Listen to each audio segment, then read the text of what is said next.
Srinjoy stays on with us as we talk about this concern of this latest luxury expedition cruise that has now become the center of an international health scare. The MV Honduras that remains at sea with infected passengers on board after a deadly Hantavirus outbreak left at least 3 people dead and several others under medical observation.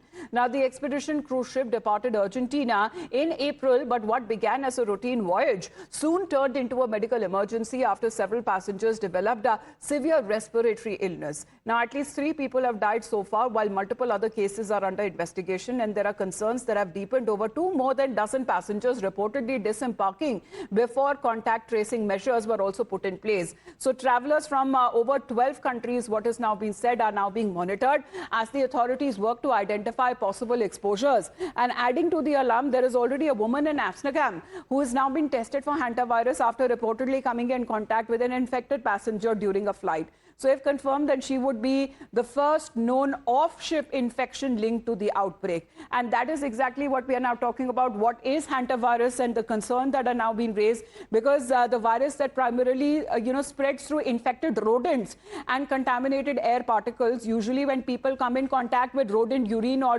droppings or saliva. However, human-to-human transmission is considered to be extremely rare, though there are certain strains that have shown limited spread between people, and this infection can lead to serious complications including lung failure and kidney damage, and can also prove fatal if not treated in time. However, there is no specific antiviral cure for hantavirus till now. That means that early detection and supportive hospital care remains critical for survival.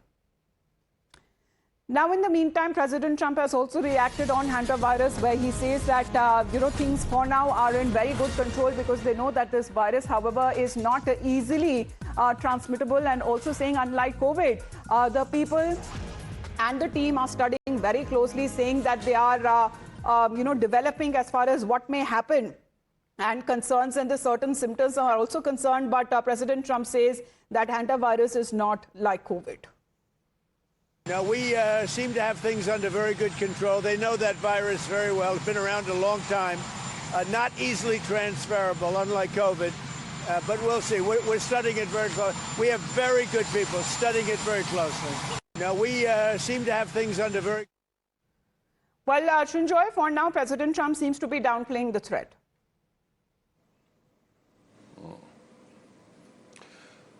He says it's not like COVID. And COVID, of course, was deadly. Many millions of people died because of COVID in 2020 and 2021. That should not be forgotten. Now, 3 people are dead because of this hantavirus. Now, certain precautions will naturally need to be taken. Well, luckily, people have learned from COVID. People have learned what to do and what not to do, and what kind of medicines are necessary to treat infections like the hantavirus. If the only positive message that COVID provided and provides now is the fact that if you could deal with COVID in the way that humanity did, maybe hantavirus can be easily handled.